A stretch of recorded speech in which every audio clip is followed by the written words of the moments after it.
Shalom peuple de Dieu, shalom à vous tous qui nous suivez de partout où vous êtes. Je suis Dim de Jésus.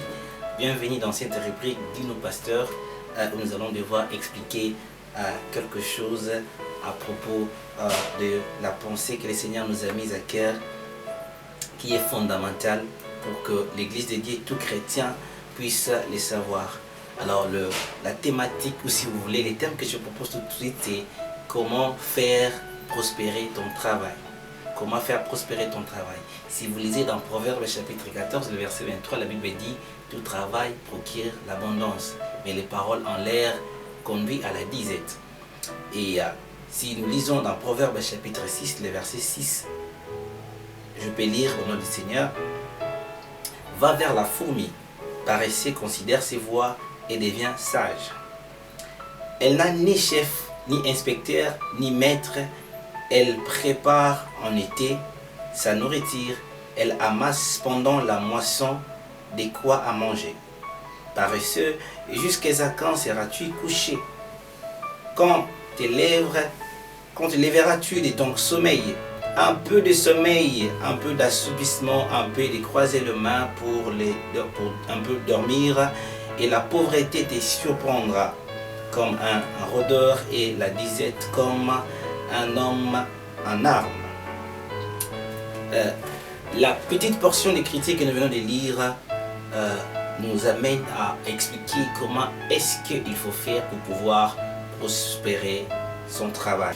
Allez, comme nous l'avons dit,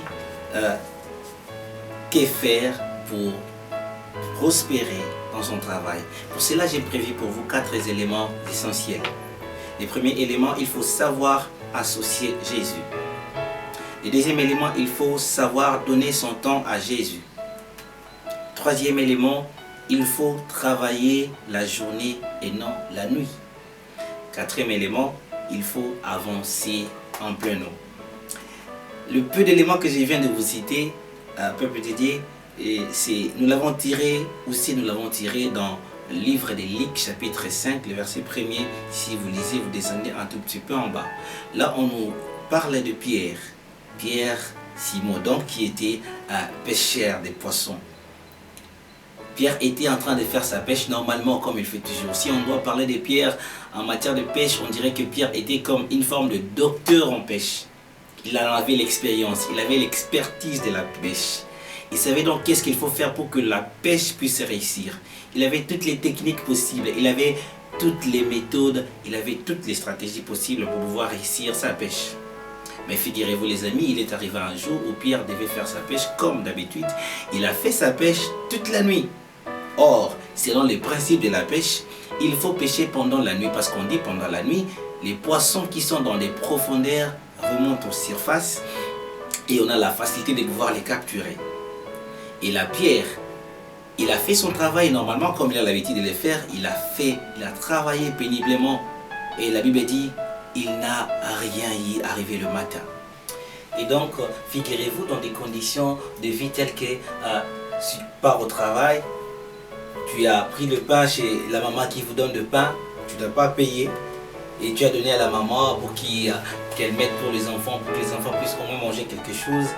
Et Pierre, je me dis, si Pierre avait fait une telle chose, et qu'il s'était endetté à gauche à droite, et il a dit à ces personnes-là en allant à sa pêche, il dit demain matin, dès que je vais venir, le problème sera réglé. Paf, dès que je viendrai, je règle le problème, je paye toutes ses dettes. Malheureusement, Pierre, ayant travaillé toute la nuit, il n'a rien pu recevoir. Oh, mais j'aime ce qui se passe le matin. Bien aimé, quel que soit ce qui se passe la nuit dans ta vie, quel que soit le temps que la nuit prend, la Bible dit, le soleil finit par apparaître. Et le soleil en personne est arrivé un certain matin, le soleil s'est pointé dans le lieu où Pierre était en train de travailler, arrivé le matin. Christ, donc Jésus, se pointe au lieu de la pêche que Pierre était en train de travailler. Et du coup, Jésus sollicite la barque de Pierre. Écoutez, si tu veux réussir dans ce que tu fais comme activité, tu dois associer Jésus. C'est là que nous parlons de notre premier point. Associer Jésus. Pierre a associé Jésus, a accepté. Non seulement il a accepté, mais il a accueilli. Jésus a sollicité sa barque pour pouvoir prêcher. Et il y en avait deux, tel que la Bible nous dit. Mais il n'a sollicité que la barque de Jésus. Tu ne sais pas pourquoi Jésus insiste beaucoup plus sur toi et non pas sur l'autre. Tu ne sais pas pourquoi est-ce que Jésus est aussi rigoureux par rapport à ton cas que par rapport au cas du voisin. Et donc Pierre a accepté, il a accueilli Christ. Nous devons avoir la mentalité d'accueil, de pouvoir accueillir les gens. Jésus s'est mis à prêcher la bonne nouvelle dans la barque de Pierre. On ne sait pas, toi et moi, combien d'heures exactement Jésus avait fait dans la barque de Pierre en train de prêcher la bonne nouvelle. Il a parlé, il a parlé, il a parlé. Vous savez déjà qu'une personne qui n'a pratiquement rien réussi, c'est une personne qui est abattue, il est déçu. Et du coup, tu es en train de prêcher, ce travail que tu fais dans sa barque et tout, si tu le prends trop de temps, il risque de te rappeler. Tu le prends trop de temps, il dit, messieurs, mais moi je dois aller à la maison, qu'est-ce que tu fais là? Mais Pierre ne l'a pas dit. Il a manifesté tout son accueil, il en est allé jusqu'au bout. Il a fait preuve d'un cœur qui sait recevoir. Et Jésus a prêché la bonne nouvelle. Après qu'il ait prêché la bonne nouvelle, bien aimé, Jésus a vu combien Pierre l'avait accueilli, combien Pierre l'avait accepté. Ces services que Pierre a rendus à Christ a poussé à Christ à son tour de lui rendre un autre service. Oui. Ce que tu rends comme service à Jésus poussera à Jésus d'en faire autant pour toi. Mais j'aime quand lui fait. Quand lui fait, c'est au-delà de ce que nous imaginons qu'il peut faire. Et Jésus donc a dit à Pierre, maintenant tu as travaillé la nuit que tu n'as rien reçu, jette les filets. Jeter les filets quoi? Là où j'ai travaillé, figurez-vous, c'est là, le même endroit, la même place. Jésus dit, jette les filets. Et j'aime encore Pierre, cette attitude. Pierre, c'est quelqu'un qui avait l'attitude très positive. C'est pourquoi il pouvait risquer de dire à Christ, je veux te suivre où tu iras, là où tu mourras, je mourrai. C'était quelqu'un qui avait de très bonnes intentions. Il a facilement accepté. Il dit, sur ta parole, je jetterai les filets. Il a jeté les filets. Il a donné son temps à Christ. Selon notre deuxième élément, aussi notre deuxième vérité. Il a donné son temps à Christ. Nous devons savoir donner notre temps à Christ, à Jésus, à Dieu. Donner notre peu de temps à lui. Évidemment, nous devons savoir arriver à faire l'équilibre dans ce que nous faisons. Pas trop de repos, pas trop de travail. Et nous devons faire les justes milieux. Autant nous travaillons, autant nous devons, n'est-ce pas, prier. C'est comme nous, on dit dans notre les jargons de notre village, dans notre dialecte, on dit Sala Sambila. C'est-à-dire que tu dois travailler et prier. Tu ne dois pas laisser la prière dominer jusqu'à un certain point où tu travailles peu, tu es là en train de coucher sur ton oreiller. Non, tu dois, en même temps que tu travailles, en même temps que tu dois aussi prier. Faire les justes équilibres. Et le troisième point, il faut travailler pendant la journée et non la nuit. Savoir travailler pendant la journée et non la nuit. Ce que j'appelle la journée ici, c'est travailler avec Christ. Ah oui. Si tu travailles pendant la journée, c'est travailler avec Christ, avec Jésus. Ceux qui travaillent avec Jésus, ils n'échouent jamais parce que Jésus gagne toujours, j'ai l'habitude de le dire. Mais ceux qui travaillent pendant la nuit, ils échouent. La nuit ici, c'est que je considère ceux qui travaillent sans Jésus. Ceux qui travaillent dans la négligence. Ceux qui travaillent tout en ne mettant pas tous les sérieux possibles. Ceux qui travaillent dans les magouilles, ceux qui travaillent en volant, ceux qui travaillent en détournant l'argent du trésor public. Tu détournes l'argent du trésor public. Combien de détournements n'attendons-nous pas de gauche à droite?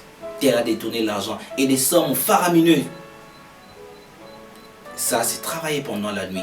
Et donc, dans ces genres de conditions, bien aimé, tu ne pourras que récolter l'échec. Quand bien même les gens verront, apparemment tu es en train de prospérer, mais il viendra un temps où tout cela seront calcinés comme des chaumes. Quatrième élément, il faut avancer en plein eau. Avancer en plein eau, c'est travailler avec perfection. Nonobstant ce que tu peux avoir comme occupation, ce que tu peux avoir comme tâche à gauche à droite, mais lorsque tu t'engages dans une activité, tu dois savoir le faire avec soin, de peaufiner, de faire ce travail avec tout ton cœur. Travailler à la perfection.